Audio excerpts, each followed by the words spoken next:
இமாம் ஷாஃபி ரஹிமஹுல்லாஹ் அவர்கள் என்ன இன்னைக்கு பெரிய பிரச்சனை இஸ்திவா, அர் ரஹ்மான் அலல் அர்ஷ் இஸ்தவா. என்ன எங்களுக்குள்ள நிலைப்பாடு என்னன்னு சொன்னா, எங்களுடைய அஷாயிராக்கள்ல மாத்துரிதியாக்கள்ல சலப்புகளுடைய நிலைப்பாடு முத்தஷாபிஹான ஆயத்துகள். அப்படி என்றா நான் நேரத்தோடு சொன்னேன், மா யூஹி முல்லாஹிரு தஸ்பீஹ். இது விடயமாக எந்த வசனங்களை பார்க்கும் பொழுது அல்லாஹ் படைப்பினங்களுக்கு ஒப்பாகுவதை போன்று ஒரு மயக்கம், ஒரு சந்தேகம் ஏற்படுத்தப்படுகிறதோ அந்த வசனங்களை எப்படி கையாளணும், இதுவே தான் நாங்க பிரிஞ்சோம்.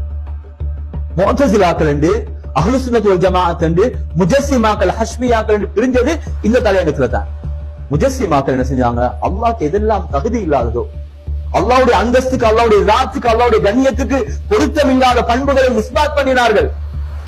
நாங்க இதுக்கு புறம் அலட்சியமாக இருக்க முடியாது. எங்க அடுத்த சந்ததி மிகப்பெரிய வழிகேட்டுல பேசிடுவாங்க. அப்ப ஷாஃபி இமாம் அவர்கள்கிட்ட இஸ்திவாவை பற்றி கேட்ட நேரத்துல அவங்க கூறினாங்க செய்தி. தகியுத்தீன் ஹிஸ்மி ரஹிமஹுல்லாஹ் அவர்கள் தன்னுடைய தஃபு ஷுபஹி மன் ஷப்பஹ வ தமர்ரத் வ நஸப ذلك للامام احمد என்ற கிதாபுல அவங்க பதிவு செய்றாங்க ஷாஃபி இமாமுடைய கருத்தை. ஆமன்து பிமா ஜாஅ அனில்லாஹி தஆலா அலா முராதில்லாஹ் வ பிமா ஜாஅ அனி நபி ஸல்லல்லாஹு அலைஹி வஸல்லம் அலா முராதி ரசூலில்லாஹ்.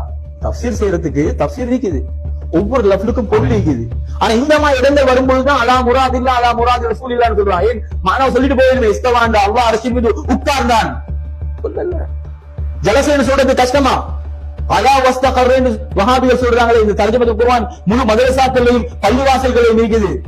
அலா வஸ்தகர்ர உயர்ந்து நிலை பெற்றான் அர்ஷின் மீது.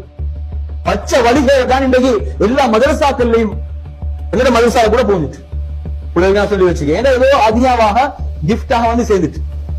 அப்துல் ஹமீத் பாக்கவி அவங்க இல்ல, அதையும் கூட ஒருத்தர் தஹரீஃப் பண்ணிக்கிறார் அவருடைய உறவினர். எப்படி எழுதுறாங்க தர்ஜமா எடுத்து பாருங்க.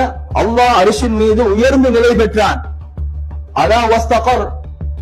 ஃபத்ஹுல் பாரில இப்னு ஹஜர் அஸ்கலானி ஹாஃபில் இப்னு ஹஜர் அஸ்கலானி ரஹிமஹுல்லாஹ் சொல்றாங்க மின் கௌலில் ஜிஸ்மியா அல் இஸ்திக்ரார். என்ன ஆச்சரியம்டா, இது முஜஸ்ஸிமாக்களுடைய கவுல் இஸ்திக்ரார் என்றது எங்கேயும் சஹீஹான ஹதீஸ் இல்ல. இவங்க சொல்லுவாங்க நாங்க ஹதீஸை தான் பின்பற்றுறோம், குர்ஆனை தான் பின்பற்றுறோம்.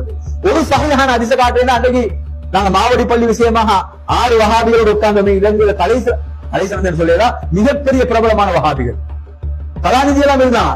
பேர் சொல்லல, வஹாபி என்ற பெயர்ல இல்லாம மிகப்பெரிய வஹாபி ஆகி முடியும். அவர் தான் துள்ளி குதிச்சாரு. ஆனால் கடைசி மட்டும் ஒரு ரிவாயத்தை காட்ட முடியல.